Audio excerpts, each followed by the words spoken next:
Well, guys, it is Saturday and we are back in class. This week we are here for part two with Coach James Robertson. Robertson here with I represent the 2% with your host, Coach Amos Wellington, and we are in class with Master Coach to the stars, to the Olympians, to the Super Bowl champions, to the Hall of Famers. Obviously, you got to be a Hall of Famer to make Hall of Famers. And so we are in here today and glad to hear this time about coaching strategy, philosophy, preparation for competition. This is probably going to end up being a series. We're not going to be able to do it all today. Coach James, as we learned in our last meeting, got started in 77, 78? 78 with the LA Jets organization, or joining Coach Moore over there and taking over the boys' responsibility at that point. And one of those Hall of Famers I mentioned was Steve, the Bionic Man Lewis, who I just got off camera with, and he was telling us that when he was inducted into the USA Track and Field Hall of Fame, that they allow you to submit one piece of memorabilia, garment, whatever. And what he submitted was his LA Jets singlet. And he wanted me to tell Coach James that I told him we were going to sit down, that he greets you, wishes you well, and hope everything is fantastic. So I wanted to start it off with that. And Coach, this is your time. So however you want to proceed, rock it out, brother. Let's go. Okay. First of all, let me thank you for having me on again. Hopefully we'll get a chance today to talk more about track and field instead of a lot of the personal stuff, but it was all good. So I can't complain about that. But the track and field philosophy and everything is very interesting, due to the fact that I'm one of the very few coaches that do it this way. So I'm pretty sure it'll be interesting to a lot of people. And like you said, with all the input that I have, we definitely won't be able to do everything today. Yeah. But I'm going to try to get to some of the important parts on how it all started and how it has progressed as well as it has. And that's the important thing. It's not what I have done, it's about the way I've done it. Yes. And that's the important part, because it's different to a lot of people.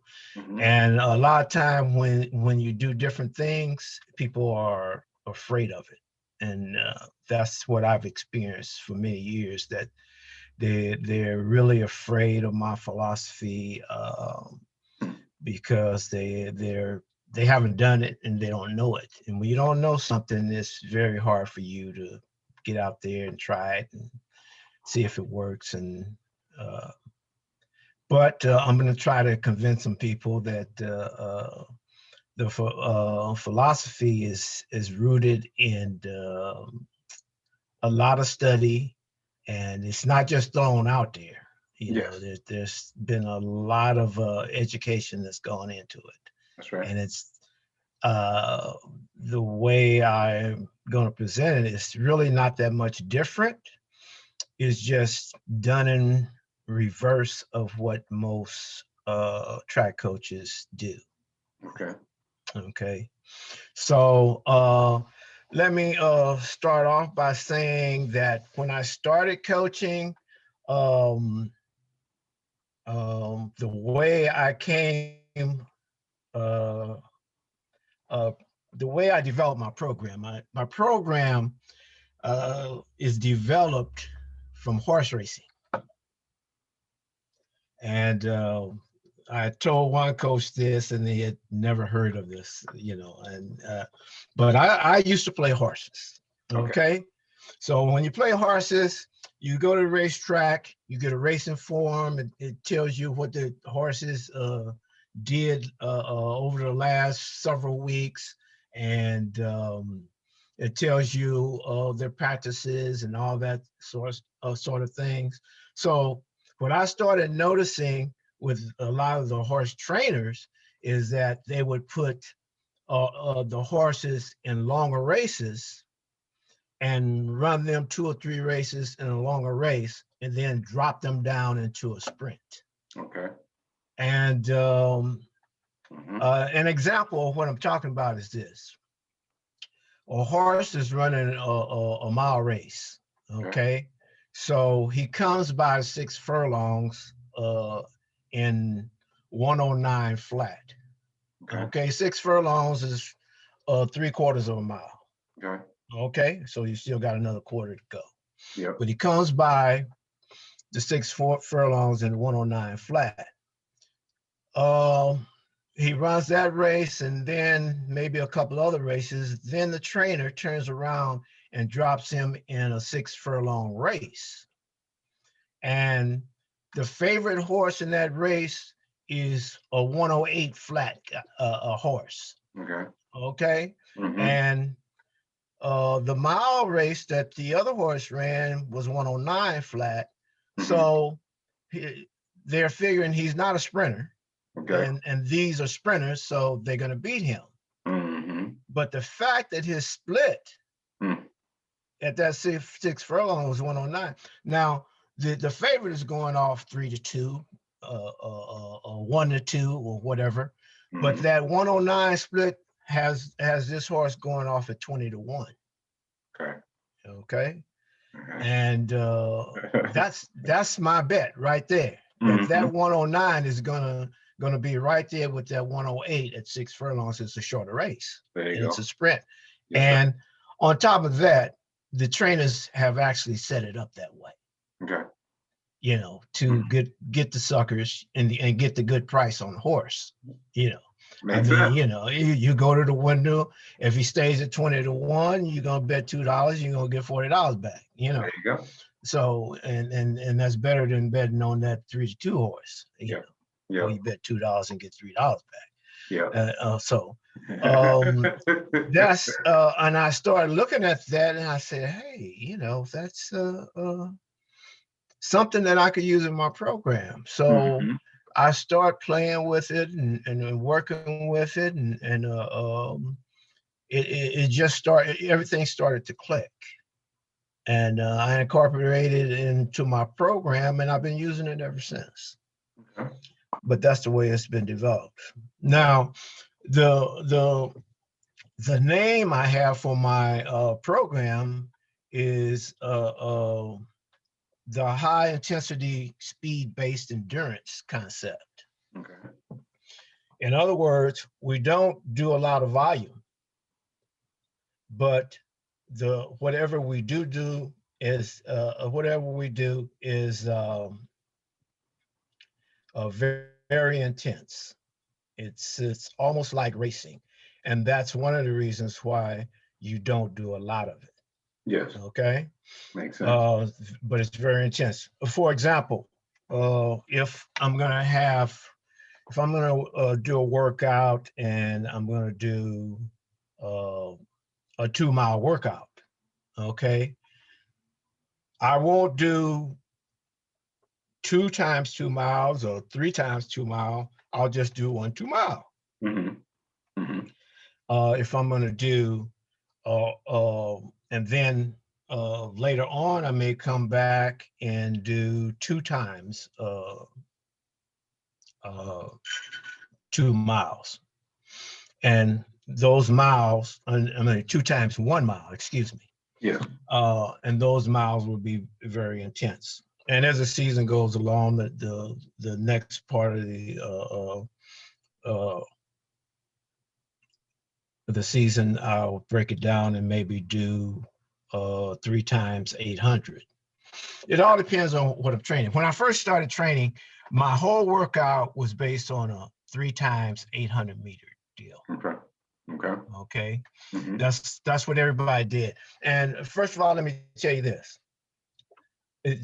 In most, especially youth programs, they have 5 or 6 different coaches, and each coach takes an age group. Somebody will take the 8 and under. Another coach will take the 9 and unders. Another coach will take the 11 and 12s. Another coach 13, 14. But in my program, everybody did the same workout. Okay. It didn't matter if you were a 100-meter guy, 400-meter guy, 200-meter guy, long jumper, triple jumper, shot putter, whatever. I mean, you all did the same. They all did the same program. So there was only one program going. No other coach would be doing something else and stuff like that. Okay. And that's very different from most programs, period. Okay. Because even in high school and college, you have athletes doing different things, depending upon what events that they were practicing for. Gotcha. But in my program, that's one of the major differences, is that everyone did the same thing. Okay. And that's why a lot of people didn't like it either. Okay. Because I'm a sprinter, I should not be going 800 meters. I should not be going 400 meters. And on top of that, it's a very scary situation for someone that believes that they're a 100-meter runner, and this coach has them going around the track 2 times. Mm-hmm. A lot of times the mentality is, man, I can't do that. No, I have to find me another coach. I'm not doing that. So that's why a lot of coaches are afraid of it also. And I knew this, and I know this, but I was willing to sacrifice losing some kids over getting everyone in the best shape that they could be. And through this program, I knew that everyone on the team that went through the program was going to benefit. Yes. And that's different than having just working with the athletes with the most talent. Okay, because the interesting thing about developing kids is that you don't know how an athlete is going to develop, especially kids, from one year to the next. 1 year, a kid may run 23 flat at 200 meters. Next year, he may come out and run 21 flat. There you go. In 1 year's development. So you don't know. Yeah. And also, the kid that you thought was going to be a 100-meter guy may really turn out to be a 400, 800-meter guy. And if you're a coach and you've never explored those avenues, then I think you have done a disservice to the athlete. Gotcha. That's why I start at the longer races, which most coaches don't, and I work my way down to the smaller races. Now, what most coaches do is they start with the smaller races, find out how fast everyone is, and then they start working their way up and find out whether who's going to be the 100-meter guys, 200 meters guys, and stay down at the 200 meters, and then start working their way up to find out who the 400-meter, 800-meter, 1,600-meter people are going to be. Mm-hmm. Okay, mm-hmm. and so that's a really big difference in the program. Now, I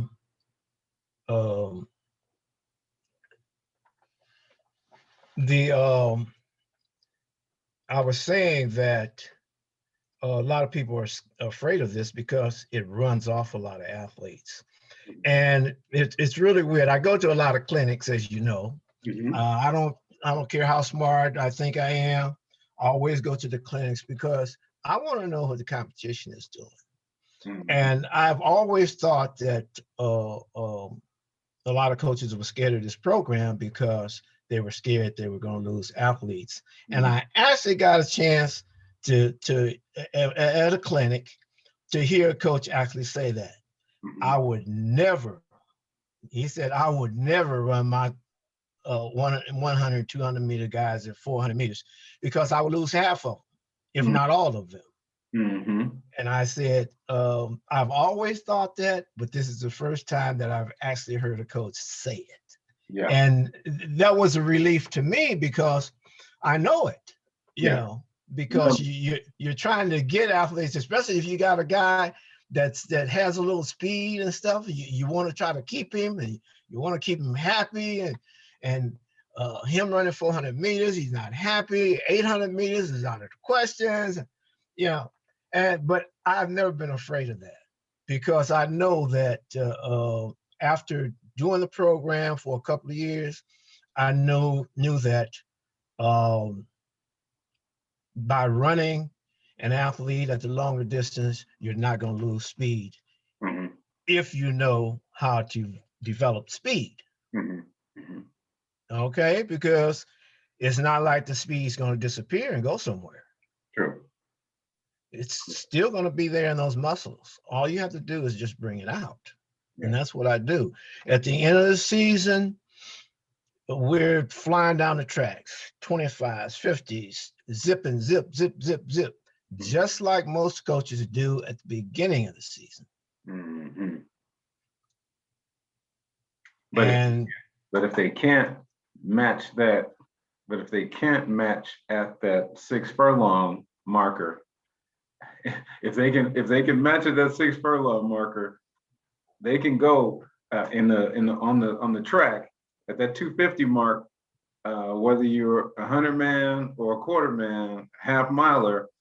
If you don't have something left in that last straightaway, if you don't have a gear to go to, if you don't have some knee lift left, if your hip flexors are dead, when that lactic acid is kicking in, it's over. It's over. So, maybe later on we'll get into some video of some of my athletes. Sure. But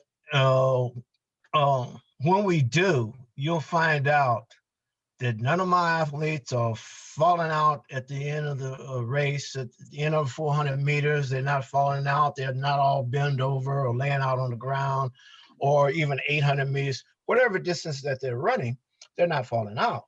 Yeah. Because all of that has been built into the practices. Yeah. It's just not going to happen. And that's what you want.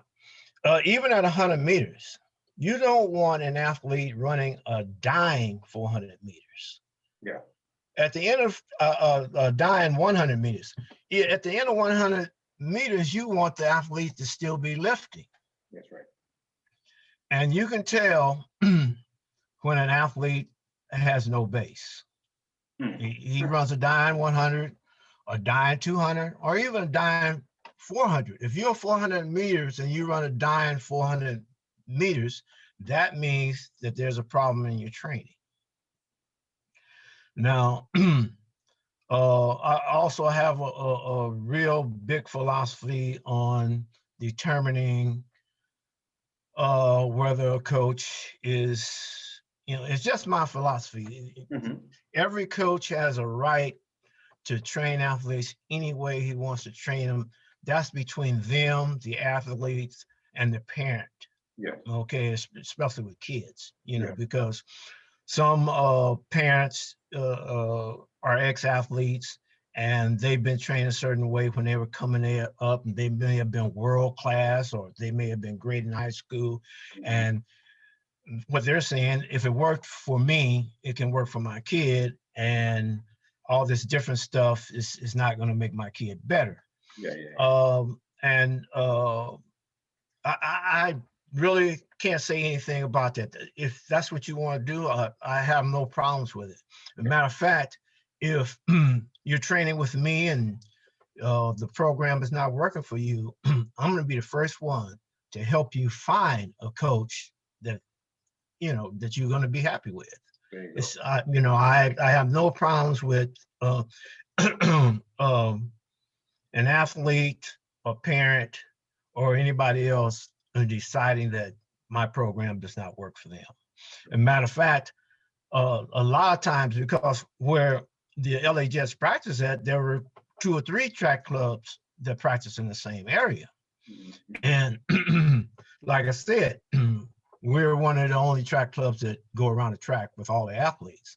And often I have told athletes that, hey, you know, the good thing about us working out here is that there's 2 or 3 track clubs, and hey, if you don't want to go around the track, there's a couple clubs over there that don't go around the track, be perfect for you, you know?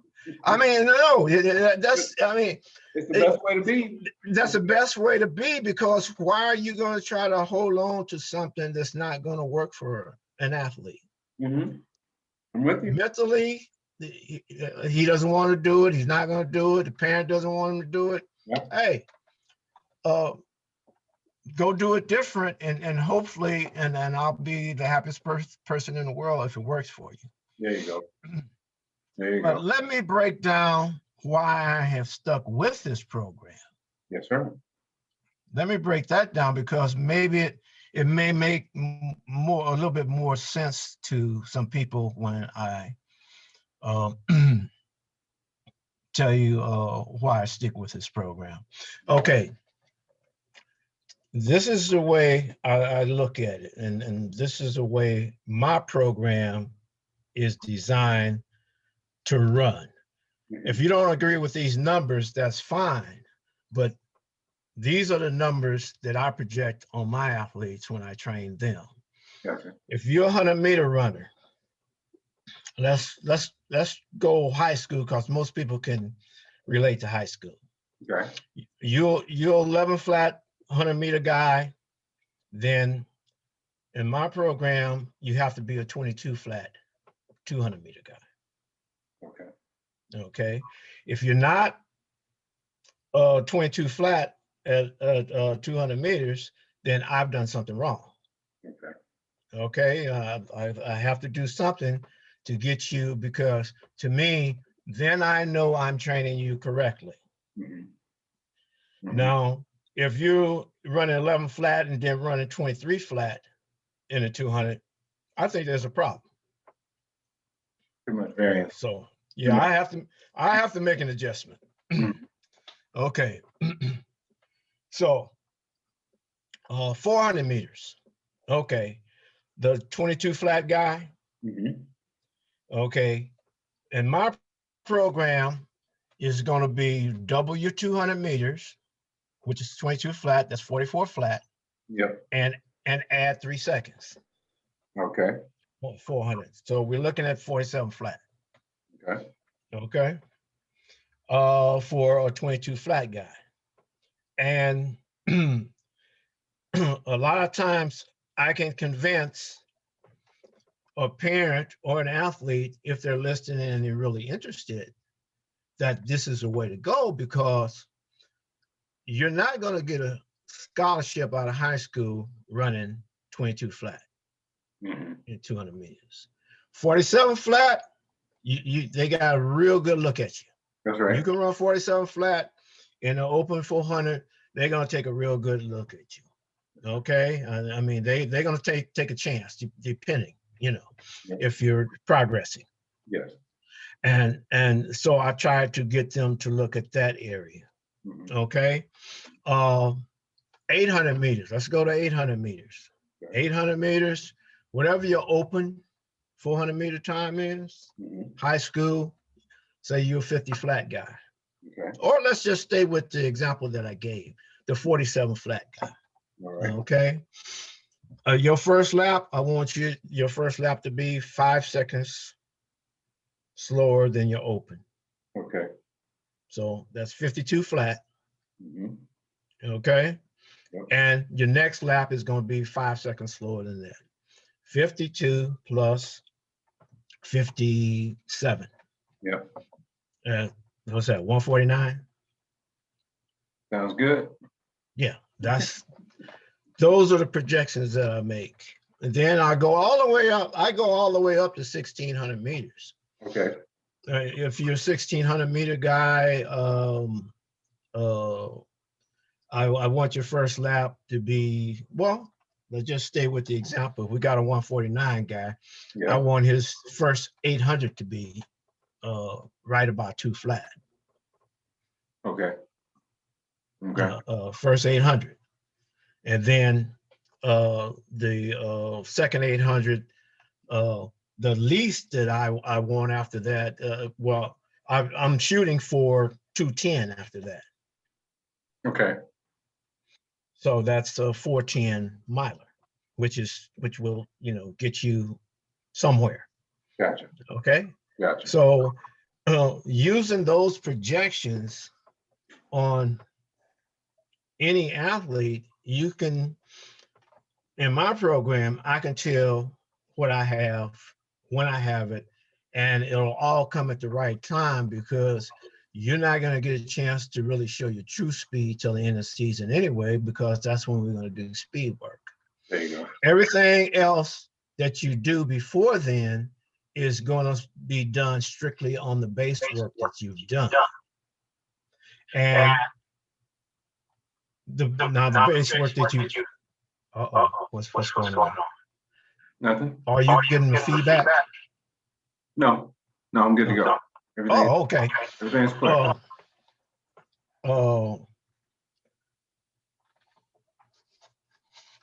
Where was I now?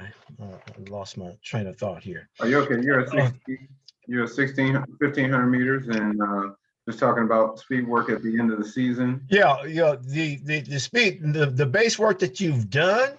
Yes. Has speed work already incorporated in it. Yes. It's just that the other coaches don't know, but you know. Mm-hmm.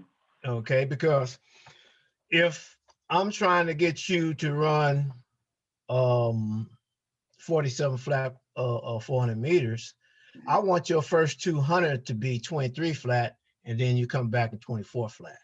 Okay. And that's the other part of my competition. That's called my competition training, which is called a front running method. Okay. I want all my athletes to be out front, and out front meaning the top 1, 2, or 3. If they can keep up, if you have someone that's running faster than the pace that I've given you, then as long as you're in the top 3, you're good. Mm-hmm. Okay. But in most cases, you're probably going to be the one in front. Okay. Because most coaches don't teach it that way. Okay. Mm-hmm. So 23 and 24, right?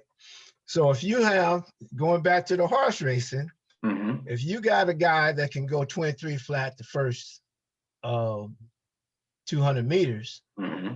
and coming home and 47 flat, that means that guy can at least run 22 flat in the open 200. Gotcha. Okay. Gotcha. So us trying to get to that 47 flat is already incorporated your speed for the 200 meters. Mm-hmm. Mm-hmm. Okay. And the wonderful thing about that is that you can go in reverse. If you were training just for the 200, mm-hmm. the faster you go at that first 200 for the 400, the better 200 meter runner you're going to be. There you go. So let's just take it and transfer to a 21 flat guy. Okay. 21 flat guy. Then you go 22 and 23. Okay, 45 flat. Okay. Okay, but in your training, you're trying to go 22 flat that first 200. Mm-hmm. So that's putting a stamp on that 200 meter. Your 200 meters don't even worry about 200, because it's going to be good. Yeah, if you're coming by 22 flat, it's going to be good. Absolutely. So it works forward and reverse. So I can train anybody at any distance, mm-hmm. and have them prepared to go up or down. Gotcha. Gotcha. And during the beginning of the season, most my athletes, they run up. Okay.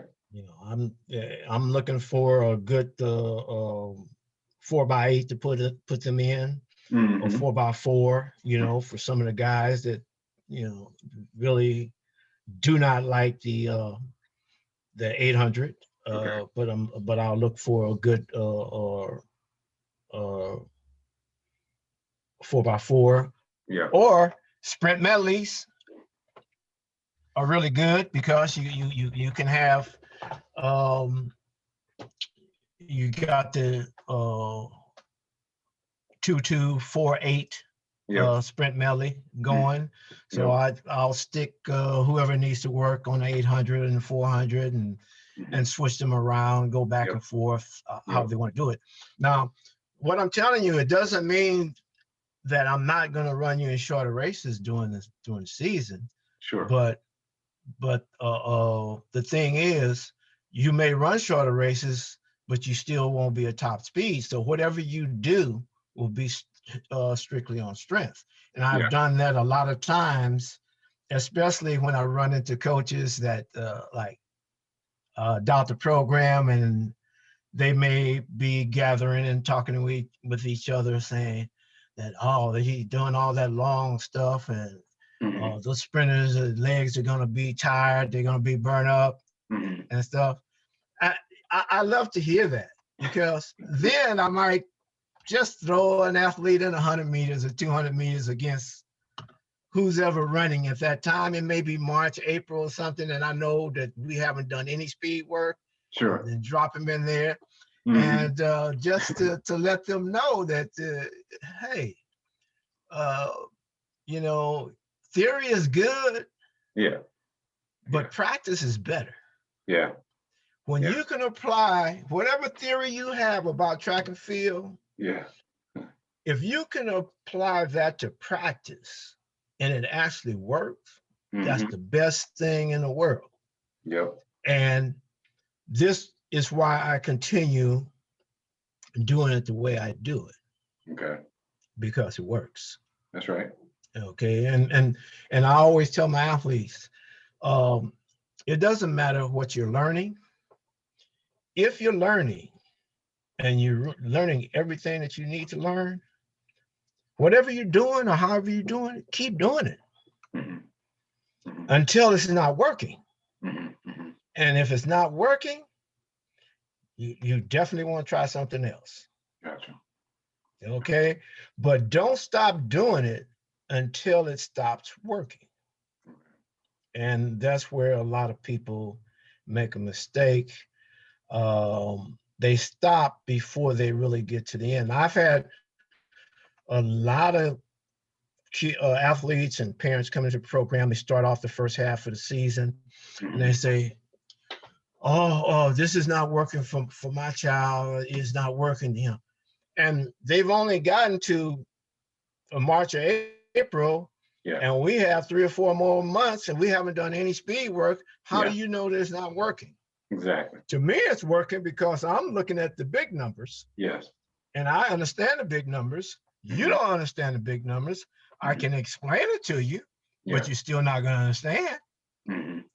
Well, if you're not going to, there's no way you can understand something when you determine that what you're involved in is wrong. It's wrong. Right? It's not going to work. If your mindset is, this is wrong, this is not going to work, or somebody who, quote unquote, knows better has told them as a parent that, oh yeah, we tried, that system and it didn't work for us. We switched over to so-and-so's group.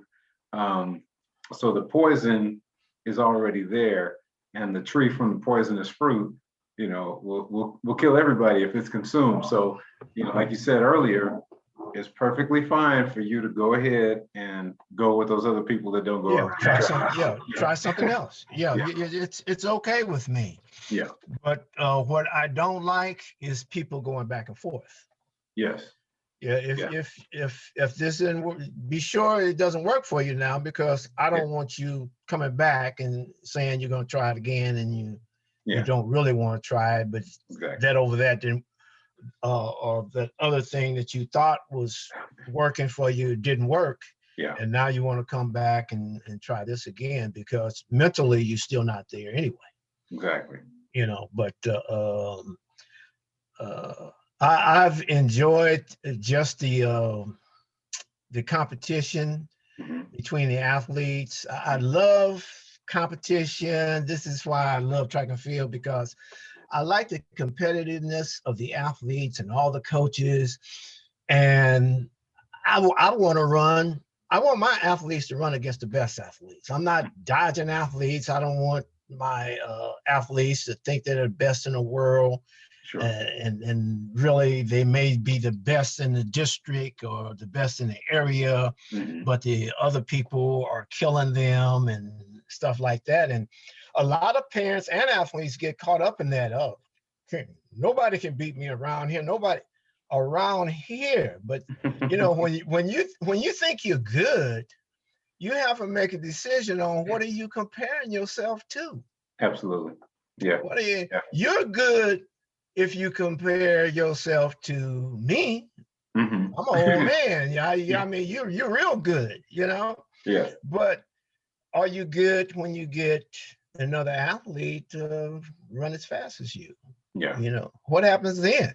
Yeah, absolutely. And that's where I'm going with my athletes is what happens when you meet someone, you know, that's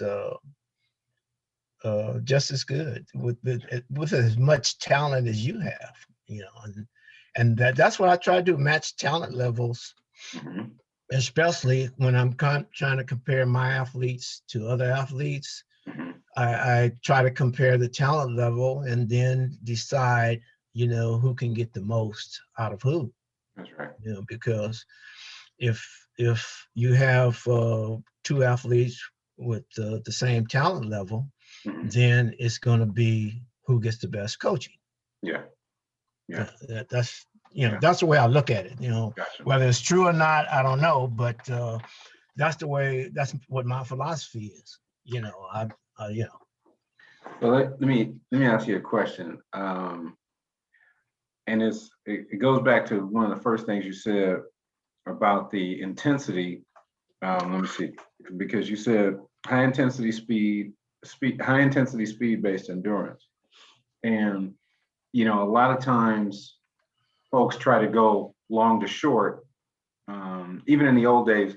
I won't say the old days, but if I think back 25 years when I'm, you know, just a baby in this thing, I'm thinking about guys going long to short, but they're not training quick long. They're not running longer intervals fast. They're just running miles, 10 miles, 5 miles, 8 miles. And let me tell you, that's crazy. Yeah, okay. That's crazy.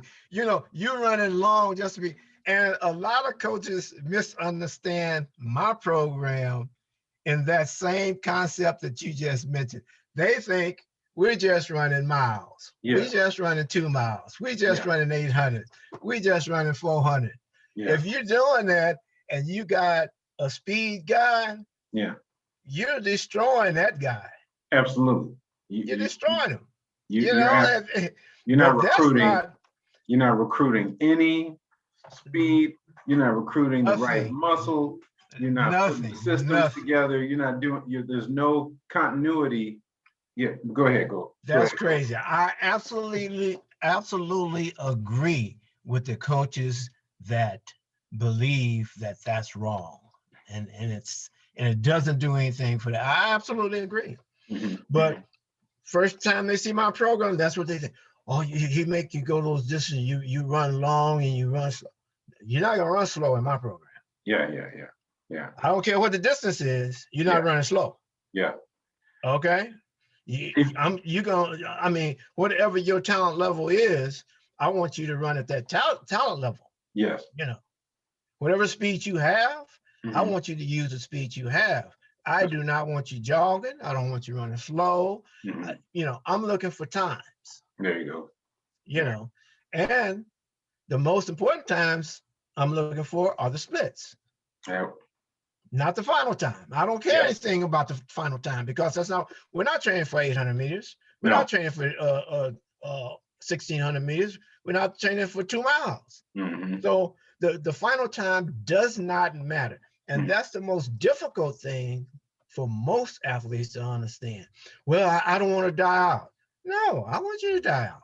Yeah. You know, each time you run, especially in practice, I want you to just go, what, 5 feet further each time. Yep. 5 feet further. Because we're going to do this enough time.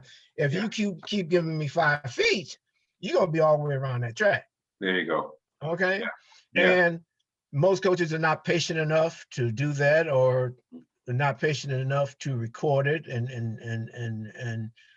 to record the progress, to assess the progress of these. I'm steadily writing, you know, and keeping records where I can show a kid, look, you was here at 600 meters, you ran this time. Look, you done already dropped another 5 seconds. You know, 2 weeks later, you done already dropped another 5. The whole thing is working. Yeah, it's working. Absolutely. And when we get to the speed work, you're going to be able to run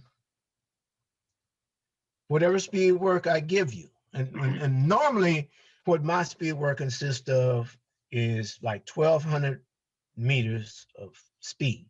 Okay. Normally. And then as we get to the championship race and stuff, we may break it down and maybe get down to 7 at the end, about a week or so, 2 weeks from the race, we're down to 700 or 800 meters. Okay. You know what I'm saying? A speed, nothing but speed. And but if you haven't done my base work, it's maybe difficult for you to do 12/100s at a good pace, because you're going to get to 5 or 6 and you say, Coach, my legs are done. Yeah. You know, but under my program, I'm just going to give you an example. Obi Moore. Okay. And when he was in the 10th grade, when he ran at 45:14, at that time, Obi ran 12/100s and averaged 11 flat, or 12, you know. So, you know that you're ready. When you can run, just run 1, walk back down, run, and you can run 12 and an average 11 flat for 12, then you know that the speed is there. Okay. Yeah. Oh yeah. It's Absolutely. all there, and you know, as a coach, what you have. You don't have anybody that's going to be at 400 meters. He's not going to be walking across the finish line, dying at the finish line. No. I mean, there's no way that could happen if you've really done the work of that type of work. Yeah. You know, so that's why I'm so confident in everything that I do, and people think I'm brash and I'm crazy and all that kind of stuff. But everything I do is calculated. I'm a math guy. I'm a numbers guy. Gotcha. You know, I may not talk well, may not speak well, and all that kind of stuff, but numbers, I know how to put numbers together. And I match numbers, and if numbers don't match, it's not for me. Gotcha. I'm not doing it. If I can't match the numbers, I'm not doing it. Okay. Because to me, the numbers have to match. There you go. And some coaches, they look at the numbers and they get real scared of the numbers, especially when I start talking about those quarter milers coming by and like they really should be. But if you look at a lot of the records and stuff, you've had guys set records that didn't really have the speed, but they had both. They had good speed and they had good endurance. That's how they set those records. Not all speed. Yeah. Not all speed. So I like to share the divisions, the 3 divisions that they normally have: the sprinter, the middle distance, and the distance runners. Okay. I like to share those areas. If I have a sprinter, then I want him to share what for a middle distance runner does to get his base properly. Gotcha. If I have a middle distance person, I want to share the distance runners' endurance with my middle distance runners. Gotcha. So they're not going to be dying at 800 meters. Gotcha. Okay. Mm-hmm. And then, like I told you, you can go vice versa also. Mm-hmm. If I have a 2-miler, I'm going to show, I want to share the speed of a middle distance runner with that 2-miler. I don't want my 2 milers like you talking about going around the track, running 5-10 miles at a very slow pace and all that. Oh, I got 10 miles in a day. What pace was it at?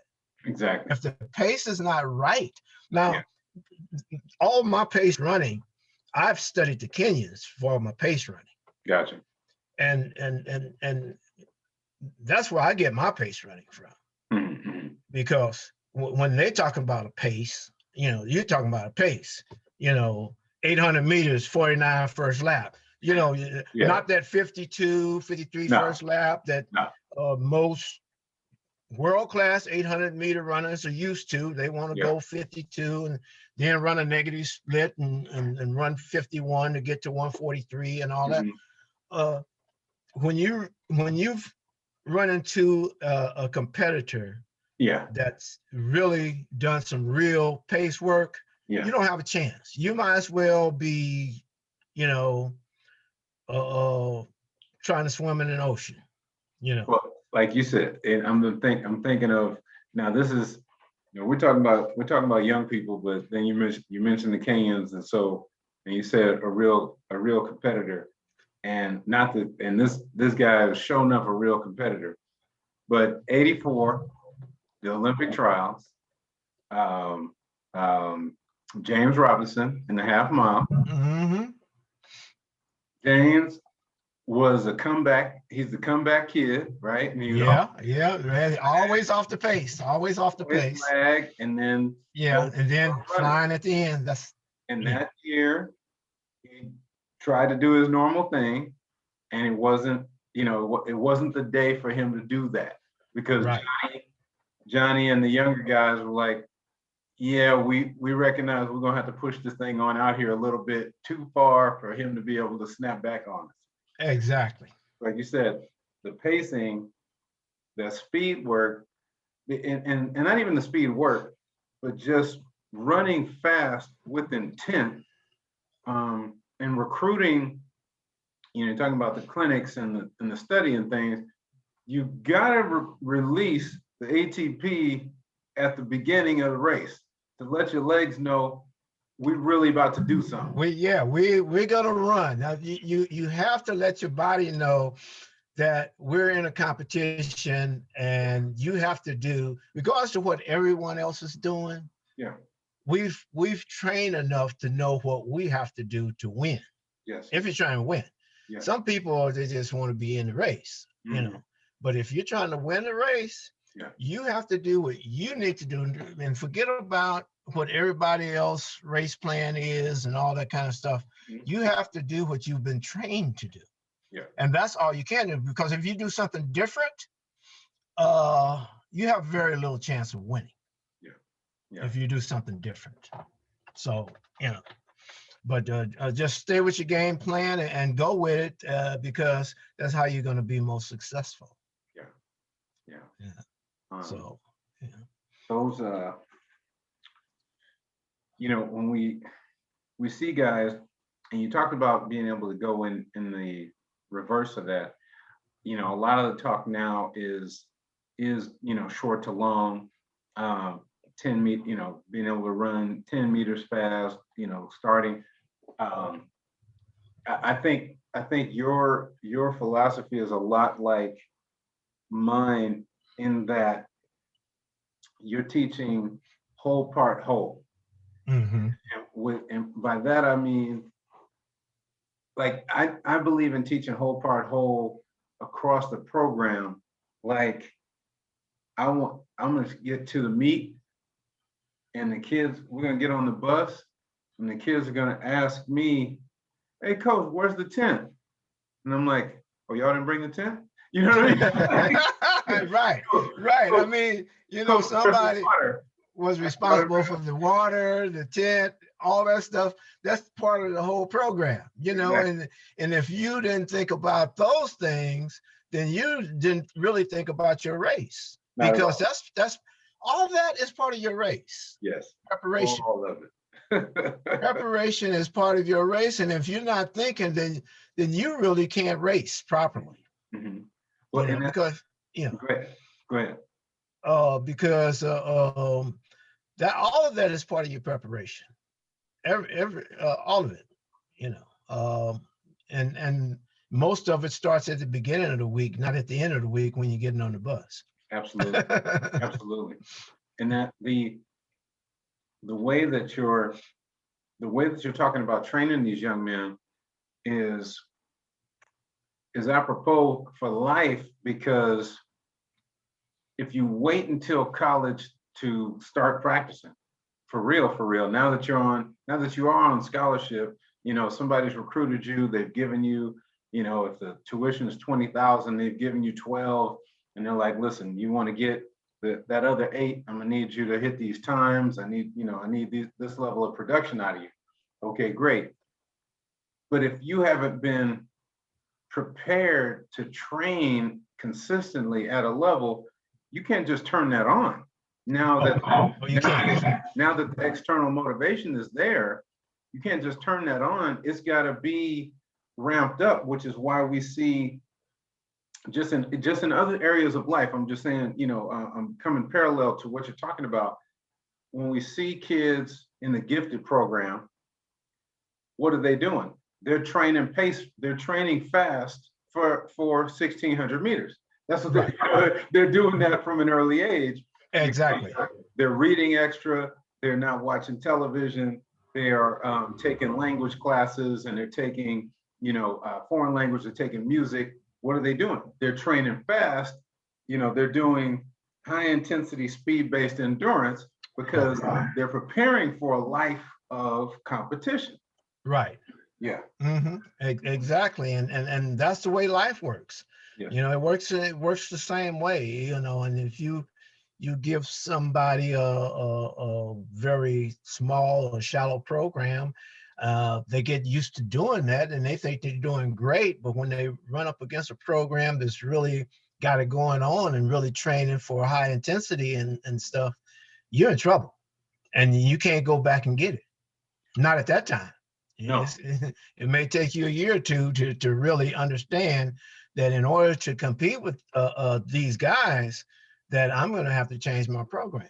Yeah. You know, and so I don't like for my athletes to be in that situation. I want them to be ready for the top of the line athletes every time they step on the track.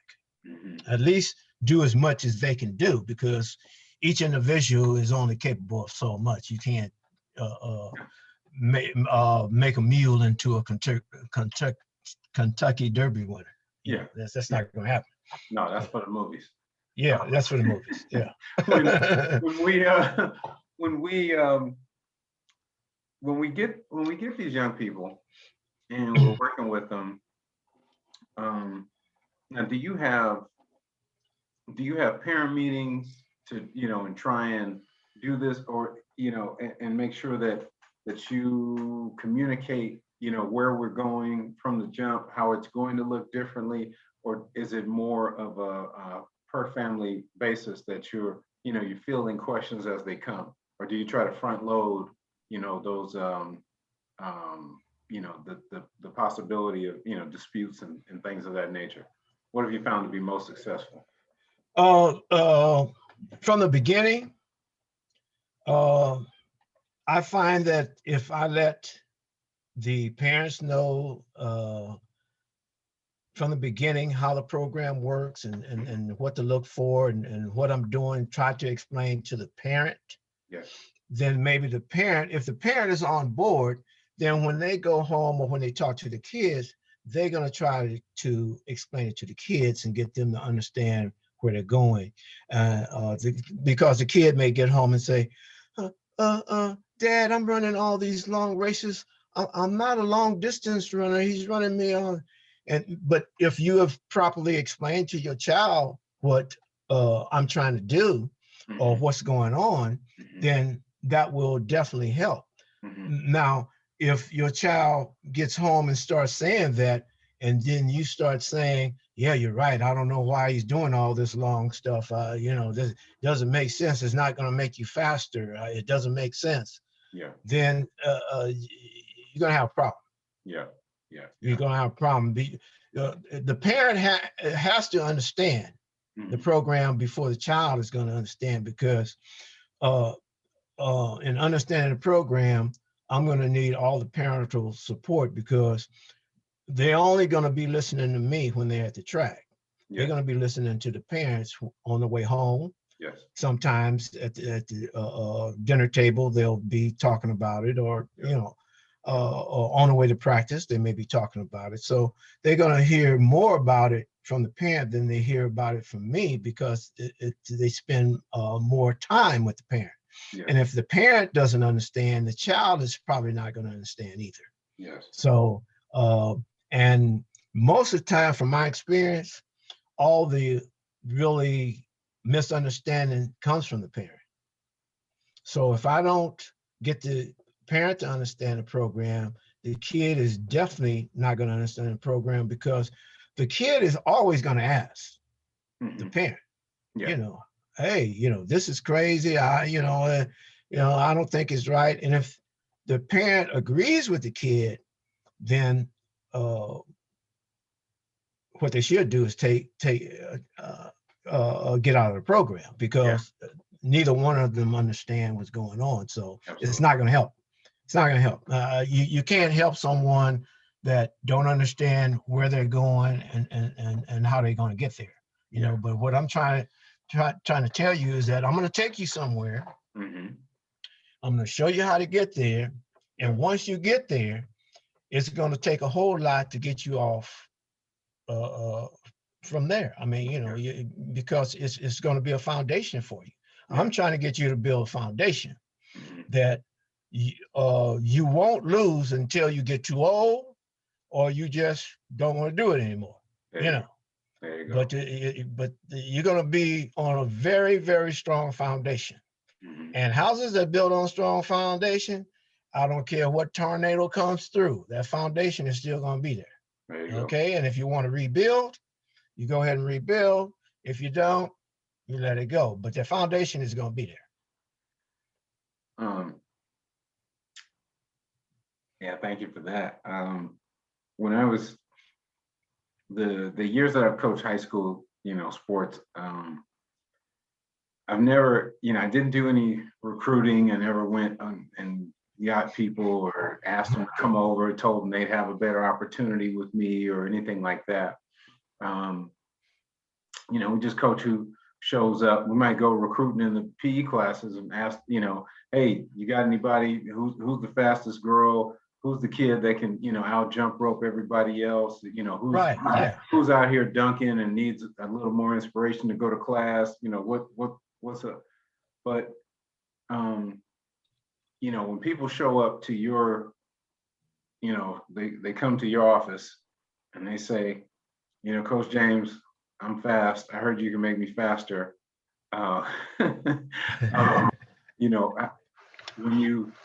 When you meet them and you're making their acquaintance, what are some of the things that you discuss with them if they're coming from another program, coming from a different trend? They've already entered the school. They've already left. They got willing. They've left responsibly. They communicated with the other program. They said, hey, we're going to go over here with Coach James, yada, yada, yada. Thank you for everything you've done for us. They haven't left any old fees. They've returned their uniform or whatever the situation is, right? They left responsibly. They've shown up to you. And now what's your induction, method? But my whole induction method is this. What I do in my program, I'm going to tell you exactly what I do. This is my whole spiel to any new athlete. I'm going to get you as fast as I can get you. No, first I'm going to get you as strong as I can get you. Then I'm going to turn around and get you as fast as I can get you. And then I'm going to put the two together. And whatever skills you have, that's all you have. You don't have anything else. I can't train you to be Superman if you don't institute both of those ingredients. Yeah. Okay. But I'm gonna get you as strong as I can try to get you strong as a bull. And then I'm gonna try to get you as fast as a speeding train. Okay. Okay. And we're gonna go from there. And for the most part, if we can do both of those things and put those things together, you're gonna be a monster. There you go. And they won't understand how. And they won't understand. There you go. You know. Now, so you talk specifically about the way that you do long to short, and I'm making that triangle formation because people are doing it. There's a lot of the talk is reversing the triangle, going short to long.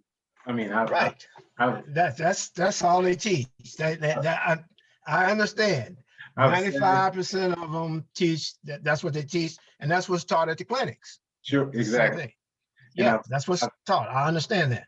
And so when I've thought short to long versus long to short, what I thought was, my thought process was, or is, when I'm communicating in that way, when I'm communicating with somebody whose mindset is short to long, the thing I would say is, why would I trust an athlete to run 800 meters poorly, or with a bad gait, with wrong foot placement or anything like that? Yeah, right. Bad form, period. Yeah. Why would I let them do that with bad form?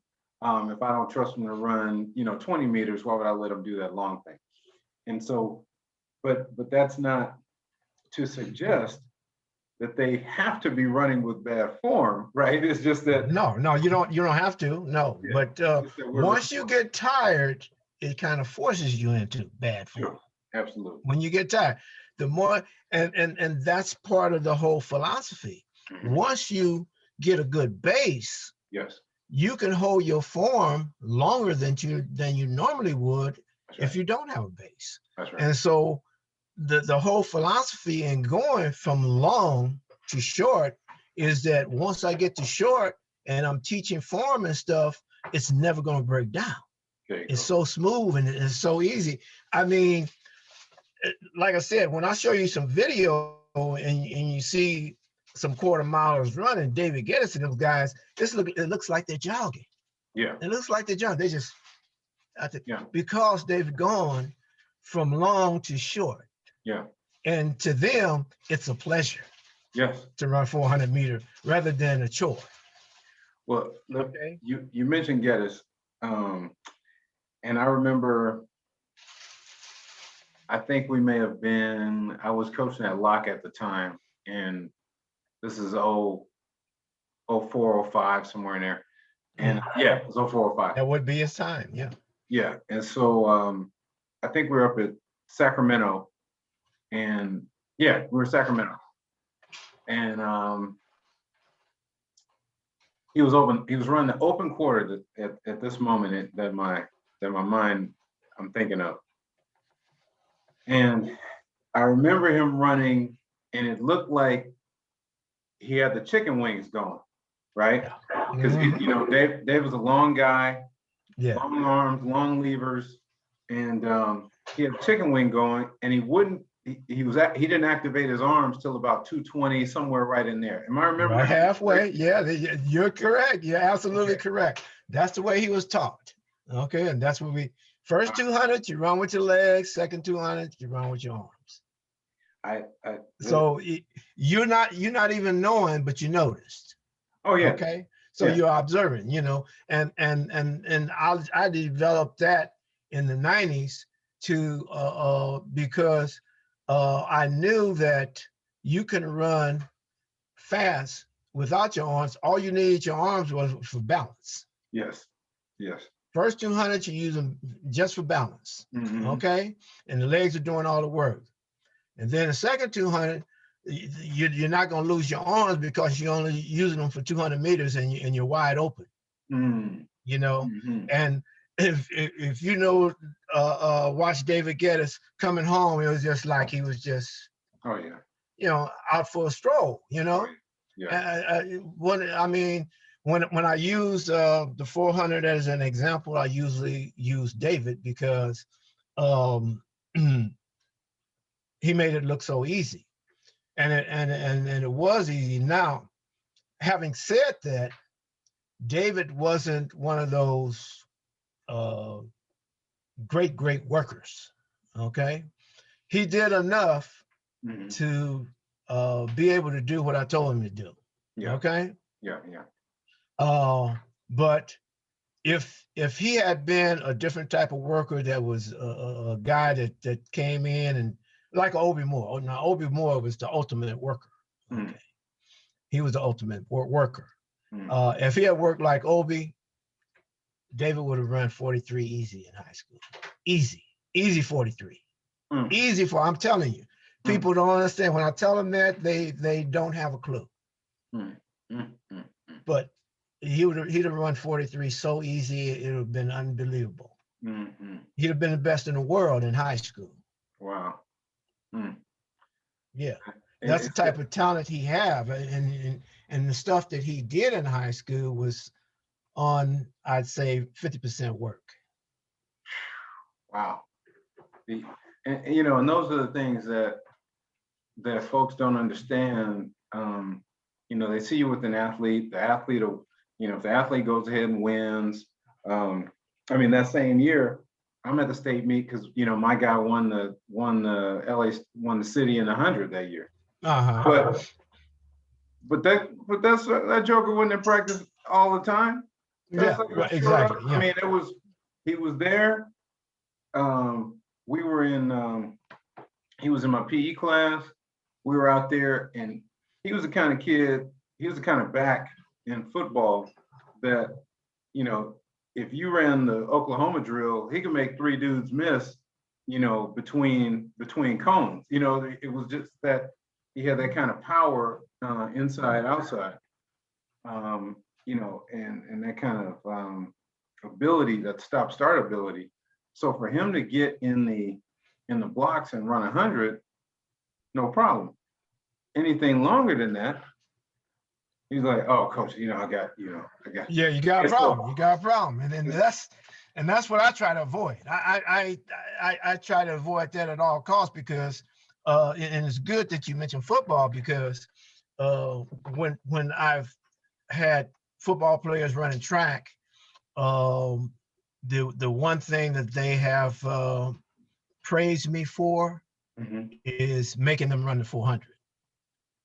And the reason being this, and a good example is Sharman Shaw. I don't know if you remember him as Sharman Shaw, but he changed his name to Abdul Jabbar, and they had the big thing over the name and stuff like that. Yeah. Like he told me, he said, Coach James, I've been in Miami and I've been starting there for 3 years, and they bring 3 or 4 backs in every year trying to replace me because they know that I'm only 4'5", 4'6", and that's not that fast. But what they don't know is I'm 4'5", 4'6" all day long. Yes. You know, and they may be 4'3", 4'4", 1 or 2 times. Exactly. So they had a hard time replacing him. Yeah. And because of what Kareem told me, I've never deviated with any athlete from that because I know it was going to help them in the long run. Sure. Long run. I mean, you know, I wouldn't change that. Lamont Warren, Bean O'Brien, all these dudes that go there. I mean, these are the guys that we saw in the 4x4 running that green and white uniform. Quarter milers, and whatever they was that way all day long. And that's what a lot of people did. Now, I didn't coach those guys, but they were quarter milers. Absolutely. And all day long. You know, any any running back, quarter mile, and only one that I could think of is Smith from the Minnesota Vikings. He was running back. What was his first name? Smith. Smith. Yeah, he was running back for Minnesota Vikings for about 9 years or so. Started for Minnesota. I'm sure I'm looking at him. I can't call it. But... it'll come to me. But he was a quarter mile in high school, 46 flat quarter mile in high school. Ohio State. He went to Ohio State. He ran. I don't remember him running on the 100 meters, but or the open 400. But he ran on. I know he ran because of football. He probably just ran on a relay. Yeah. But he was 45-1 guy on the relay. And at that time they had Chris Nellums. Chris Nellums was the stuff. Chris Nellums. I saw him run 44-2 in high school on the relay. So they had that team right there, and then they were always in the top 3 in the 4x4. You know, Mm-hmm. and with Smith running third leg, second or third leg, and when he went to the NFL, he was just a gem of consistency. And I don't think he ever had a major injury. And I think he played like 10 years or so. But I know he played Minnesota for 8 or 9 years straight, and he was a starting running back. I know who you're talking about. Robert Smith. The doctor. Smith. Yes. Yeah, the doctor. Dr. Smith. Yes. Yeah. Absolutely. Yeah. Yeah, man. Because he had the big conflict in college about taking his medical courses. That's right. And the football coach said, well, you know, you can't take those courses because we have football practice doing it. He said, well, you take your football and I'm going to go ahead and take these courses. He sit out that 1 year. That's right. And they brought him back, and the rest is history. You know what I'm saying? Robert Smith. Robert Smith. Robert Smith. So, you know, I'm learning from all these experiences and all these guys, you know, what's best for the kids, you know, and I'm not doing what's best for myself. I'm doing what's best for them, because it's about them. It's not about me, you know, because the better they do, the more credit I'm going to get. Sure.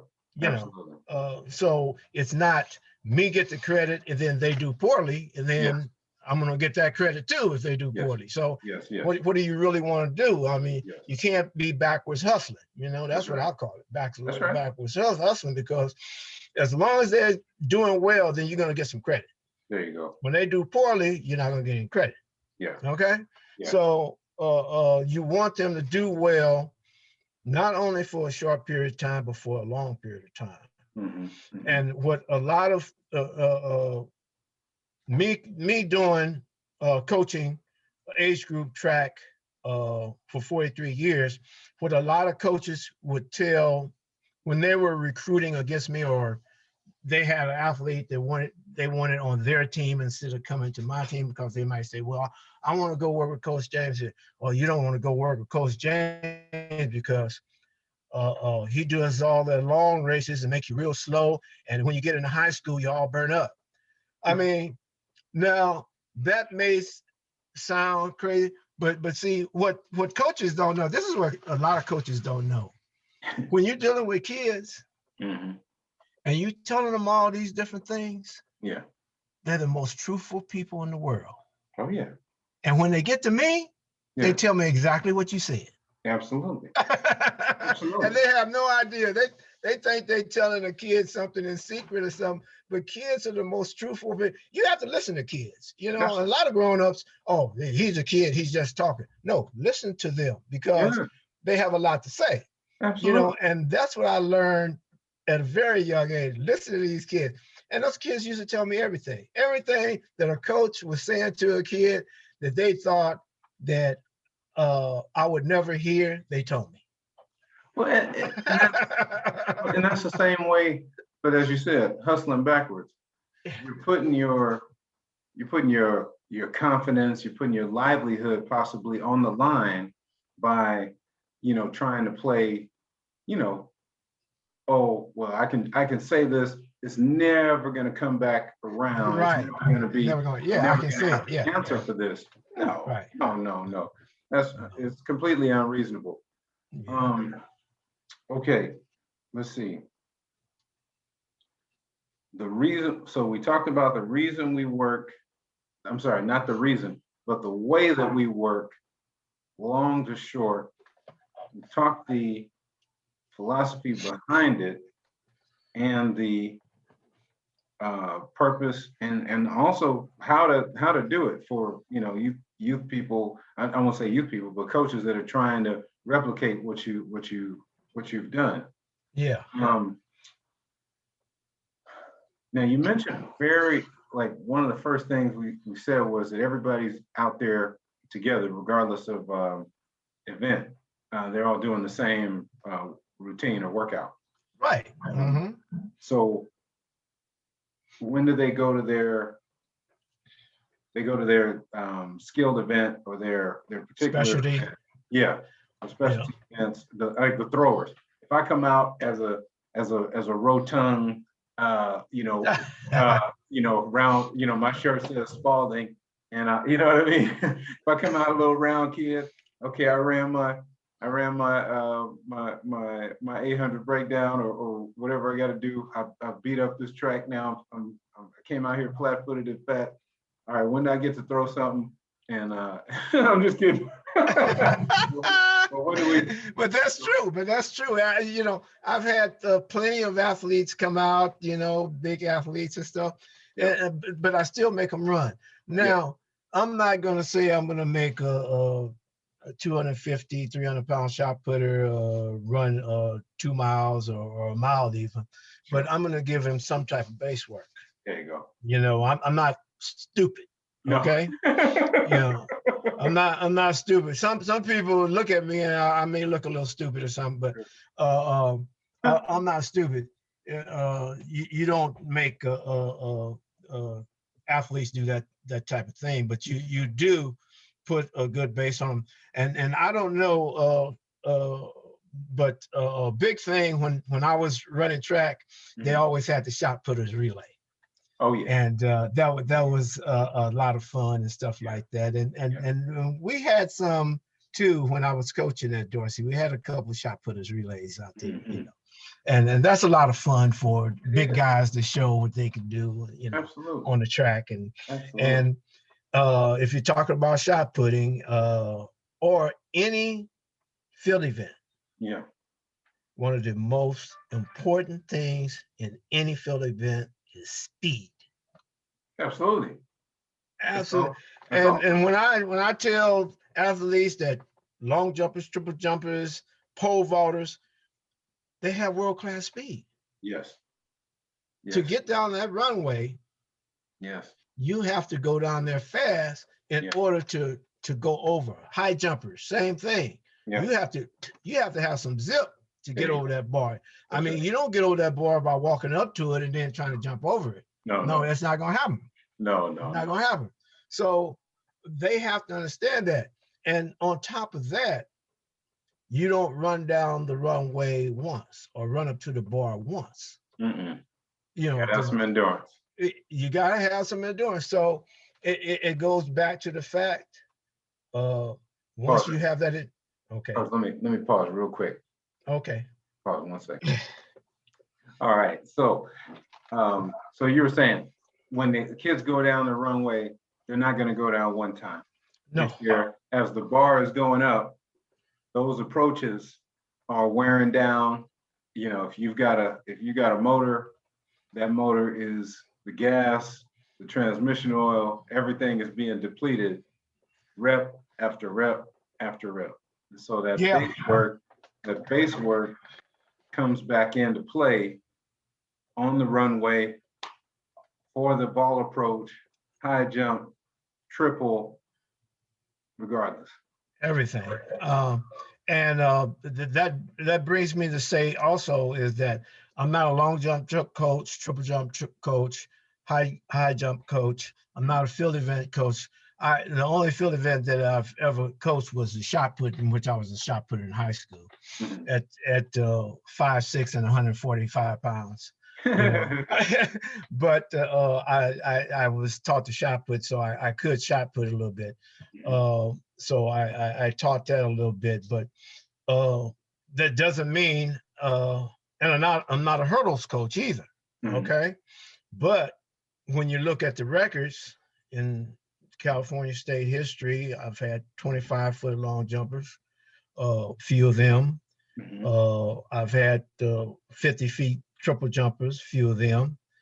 I've had quite a few 13 under 14 second hurlers, you know, but it's all on the work. It's not on the techniques. A lot of times somebody else teaches the technique, and I'm just enhancing everything. Yes. You know, that's all I do with jumpers and stuff. I'm going to make your speed down a runway consistent. Like I said, at the end of the season, if you can do 12 100 meters at the same speed, you're not going to have any problems on the runway. No problem. It eliminates all problems. Now you can work on all the other things that you need to work on technically, because all those field events are very technical sports, and you need to focus on a lot of other things besides your speed. Speed is something that you should not worry about when you're doing a field event, okay? Because it should be there, and that's my job. I make it happen, you know. And then all the other technical stuff you can work on there. You can watch a video or whatever and keep working on all the other technical things, and that's what made the 25-foot long jumpers and the 50-foot triple jumpers and the, you know, and all those guys and under 14 second hurdlers, you know. Not that I'm this great field event coach or hurdles coach, you know, but I've had just as many as some people that call them particular event coaches, because believe it or not, they don't focus on the speed as much. Speed or the endurance. They do try to focus on the speed because they know it takes speed to do. All field event coaches know it takes speed to, but they don't focus on the endurance as much. It's the same thing with the, you know, the sprinters and stuff like that. They focus on the speed, but don't focus on the endurance as much. It's the same thing with the field event coaches. A lot of them, they don't focus on the endurance a lot. But like I said, I have all my field event people running. So when they do have good jumps and stuff, it has a lot to do with the fact they're not going on the sixth jump. They're not going to lose any speed. Okay, because they're in shape. Okay? So it has a lot to do with that. But you just quickly, you mentioned, you just threw out the sixth jump, which is, you know, the night that Carl and Mike Powell are going back and forth on Carl's, you know, fifth jump. He sets the world record, and you know, he has it for about 5 minutes. Right, exactly. Until Powell jumped. Mike Powell comes back, sets it. Carl's got one more jump. You know, it's a good jump, but it's not 29.5. So, but the conditioning, the endurance, and the speed, and the power, all those things are necessary to compete in those events. And the one thing that is transferable to any event in track and field, of course, is speed. Endurance, definitely. If I'm going to throw a jab or a disc, I've got the ability of my hands. If my hands are too sensitive and soft because I haven't built up any type of wear on those fingertips and on those inside ridges of my hands so that I can hold that implement, I'm not going to be able to do it more than a couple of times before I've got blisters or it just hurts too much for me to even. Exactly. Yeah, it's going to come into play, you know, for sure. Let's see. I don't want to. Do you want to Do you want to touch relays, or you want to save that for another? Relays, I'll touch on it because I have a real different philosophy on relays too. Okay. Relays, just give us a little. We'll end this session with an introduction to relay philosophy. I don't deal with relays early in the season. You know, it's something I'd rather focus on the conditioning. And there's a good reason. Let me give you one of the reasons. This is one of the reasons why I don't focus on relays, especially with the little kids and the parents and stuff like that. Yeah. Once you start doing relays, that human element comes into play in the brain. And say you're working on your 4x1s, you may have 3 or 4 4x1s. This is age group, okay? You may have 3 or 4 4x1s, and you got your A team, B team, C team, maybe a D team, and the kids, once they get on a relay, then that's their event. They're not trying to find any event. I love the relay. I just want to make sure I'm on the relay. Okay, they really do. And they not only do it in an age group, but high school. It to me it's one of the worst things that you could do, because once they get on that relay, it can be. It's a very good thing, because in track and field, that's where the really team comes in. On the track, it's when you're on a relay.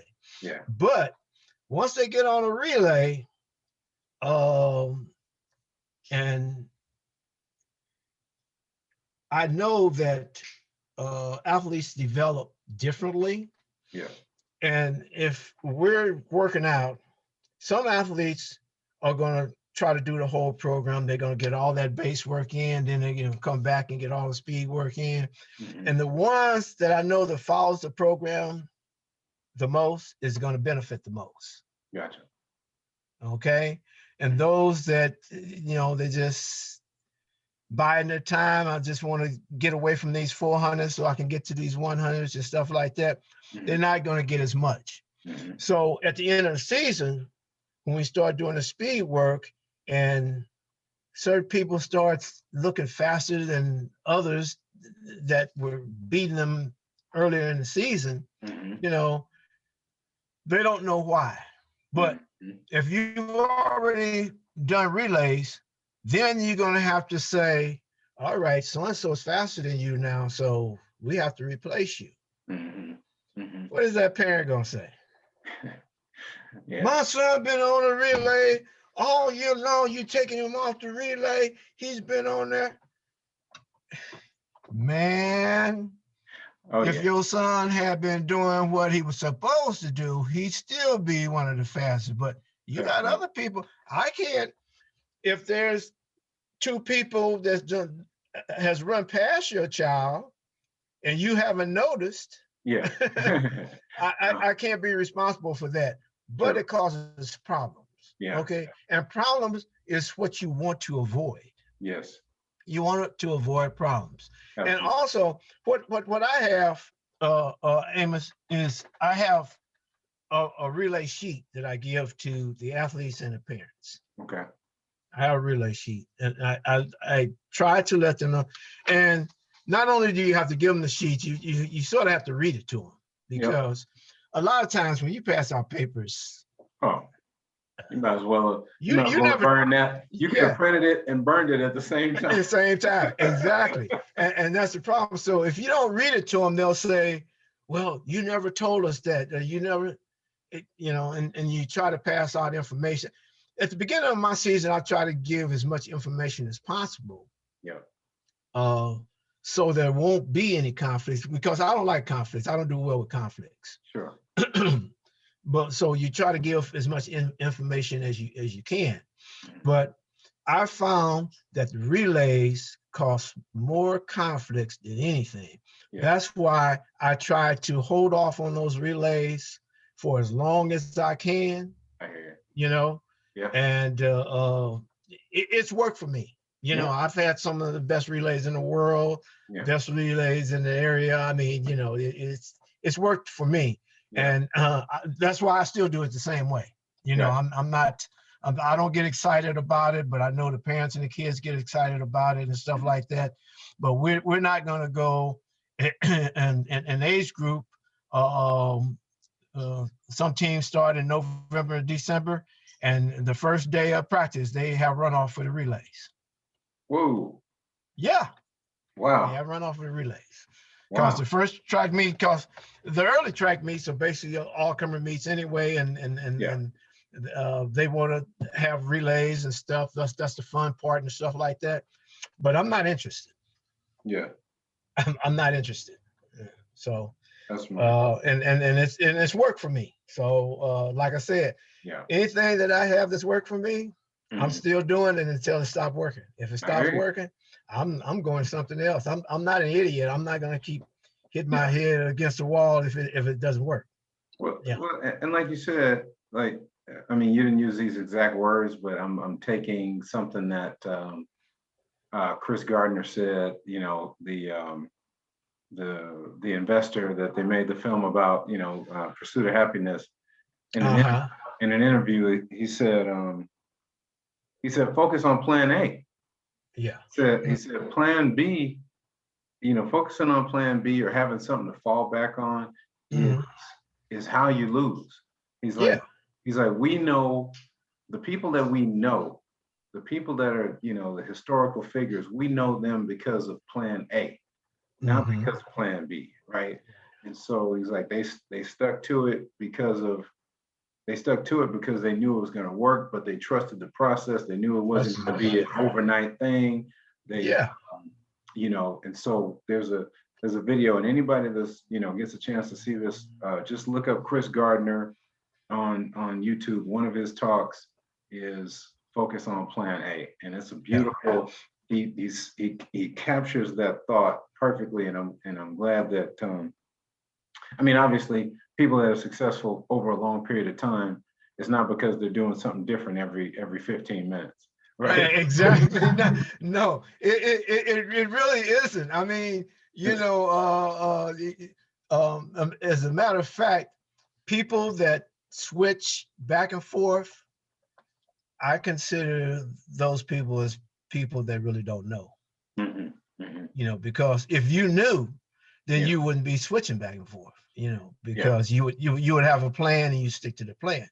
Now, some people just naturally have problems sticking to plans. Yes. I know that. I mean, because I know that I don't know as much as a lot of track and field coaches. Okay.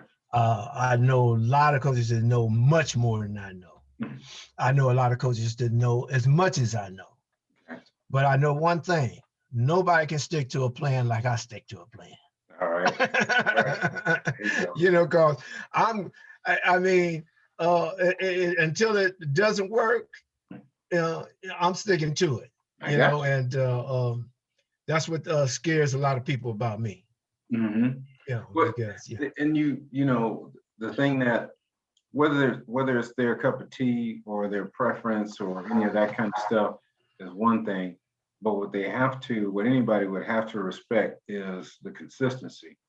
The consistency, and like you said, if you're going to over communicate initially, you know, quote another great, you know, Magic Johnson talks about in his business plan that we under promise and over deliver. Under promise, over deliver. And so I hear, you know, when I start talking about things I want to get done, I'm just like, yeah, if I can under promise, if I can commit to, yes, we can get that done, and then come in and not only get it done, but get it done with excellence, get it done on time or ahead of schedule. I'm gonna look like a great person. Yeah, you're gonna look like a great person. Yeah. And And that's the advantage I have in coaching, because the expectations are usually lower than what I can deliver. So when I deliver something over those expectations, it's like, how did he do that? That was magic. It's not magic, but I'm not. Magic is math. Just math. It's just very, very simple. And when I say math, I'm talking about basic math. I'm not talking about no. Analytics and stuff like that. No, you don't have to go that deep. It's just simple math. And if you can believe in math and believe in percentages. Now, if what I do if I do it 20 times, it may not work one time, but the other 19 times, it's going to work. Okay. So what are you going to go with? Something that worked 19 times out of 20, or something that maybe worked one time out of 20? That's simple. I mean, very, very simple. I'm going with the 19 out of 20 every time. So that's what I do. Because it works. So I keep going with it. Okay. All right. So we're going to come back next time. When we come back, next time we'll get into not the politics of the relay, but I mean, well, of course we'll get there, because you can't talk about relays without politics. Without politics, I just said that. I mean, we'll talk about the parents will kill you on those relays. I mean, they'll kill you. But we'll talk about we'll next time we'll have some film, and we'll have some. We can talk. We can talk blocks and relays next time, or blocks and block stars, techniques and passes, and whichever way you want to go with the next session. Yeah. Okay. Yeah. We can talk about a lot of those things. Track and field. I can talk about anything. It's a whole thing. Any event in track and field, if you want to talk about pole vault, I can talk about pole vault. But I try to see myself as a well-rounded coach, being a whole coach, coaching all the events, because at one time or another I had to, and so I can give advice in certain areas of any event, certain areas, and then I'm not afraid to say, well, I'm not familiar with that area of the event. Let me get you to someone that is familiar. I'm not going to try to teach something I don't know.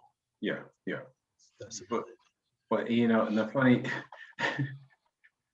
and I gotta drop this before we go. I gotta say, because as let me see, 2017, I think. My daughter ran for the team out here, Lancaster Running Rebels, and 2017. So of course, we didn't have meets at the college. We didn't have meets on Saturday. They were all on Friday. So I was able to go with her, help, work the pits. I told Coach Perry, I said, Coach, I got the long jump pit. Don't worry about nothing. I'll be over there all day. You ain't got to look over there. He's like, oh, thank you, Coach. I'm good. Okay, great. Well, the first thing, you're just talking on the point that you mentioned just a moment ago about, being well versed. And then, it's the first thing that happens on long jump runway. Cat missed the board, whether they're heels on the board, toes off the board, toes middle of the board, whole foot, middle of the foot is 3 feet past the board. First thing you do, move back 3 feet, move back 6 inches. 6 inches. And I'm sitting here looking at this, and it's without, regardless of level. I don't care if it's little age group, if it's the bobbleheads, midgets, whatever it is, or if it's high school. When coaches are new, the first thing they want to do is move people around. Just the athlete forward or back. And I'm like, listen, and I'll talk to them when I can and pull them to the side and say, hey, let me ask you a couple of questions. And if they answer them correctly, then correctly for me, Yeah, correct. From what you know. Yeah. And I'll say, listen, how much sprint work are they doing? How much form and technical running are they doing? And when they say, oh, not that much, I'm like, okay, don't worry about moving them because you don't have a consistent gait. No, it's not consistent. It's inconsistent. And if you are not in shape, if you don't have the endurance, each run is going to be different. Each run, every run is going to be different. So that's the first thing you have to understand about a field event is that the first thing you have to do is develop a consistent run. Up to whatever the pole vault, high jump, you have to develop a consistent run. If it's not consistent, you're going to have problems. And that comes with being in shape a lot of times. And they miss the whole point because believe me, if you're not in shape, there's no way that you're going to get a consistent run. No way. No way. You're not. Yeah. So, okay. So we'll pick up right there. Just, while we have this time, this gap year, I hope, I hope all the coaches are doing a whole lot of reading videos, making phone calls, texts, getting involved in groups. I've been on, I've been asked to, I've talked to kids that were training, on their own, high school people that I've, recruiting from around the country when it was open to us to recruit kids, because people that had seasons, there were 38 states that competed, in this last fall. Right. California just not being one of them. So, hopefully all of our coaches have been, growing by leaps and bounds. Well, I mean, that remains to be seen. Well, I mean, if you're not, you don't have to be running to be learning. Absolutely. Yeah. You can still learn, because I still learn, and I get my little 5-mile walk in over at Balboa Park 5 times a week. Nice. And all the coaches are out there. They're still training and stuff. They got, I see 20 coaches every morning, wow, doing some type of training. Okay. So they're still out there, and but I see them a lot of times doing different things, and I'm still looking and learning and stuff. They don't know who I am. I'm just walking and getting my exercise in, but I'm out there, every morning and stuff, and I'm just watching, Like I said, I look and learn. A lot of things that I've learned in life is just from watching. Yeah. Observation is a great teacher. This is a great teacher. If we're open, if you're open, gotta have open mind. I'm bring my grid back in. There we go. Gallery. Okay, perfect. All right. Well, this is technically class number 1 with right. So this is class with Coach James. I'm sorry. This is, I represent the 2% with our guest, Coach James Robertson of the Los Angeles Jets. And he just added one more Super Bowl champion, brother. That's right. Rick Mickens from Tampa Bay Buccaneers.